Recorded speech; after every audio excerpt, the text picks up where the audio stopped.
Hi everyone, welcome back. Starting with this video, we'll talk about how to scale up computation. We'll learn about a collection of systems and tools such as the Hadoop and Spark ecosystems that will help us more easily work with large amounts of data. But before that, let's take a moment to think about the large data. How large is large? In general, there isn't really a hard definition for what is considered large, but most people would consider data in the petabytes or beyond to be large, where 1 petabyte is about 1,000 terabytes. You may ask, do we really need to work with such big data? The answer is yes. In fact, big data is very common. You can find a lot of examples in the tech industry.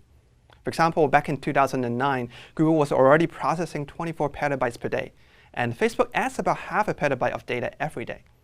In physics, the CERN particle collider generated over 200 petabytes of data from its experiments.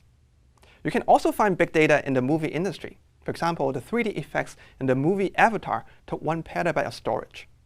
So how to store such large data sets? How about using one of our own computers?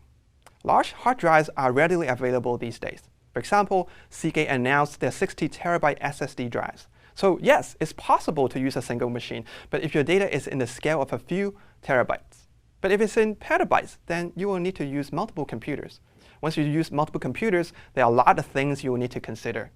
For example, how many machines you use, what to do when a machine dies, or when a hard drive dies.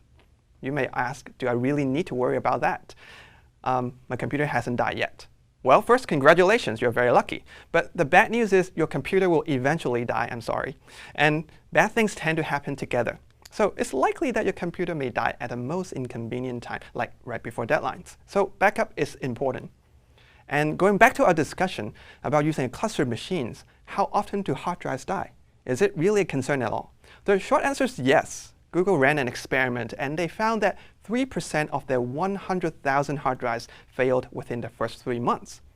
And 3% of 100,000 is 3,000. That's a lot of hard drives to replace. So in summary, you need to think about big data because they are common.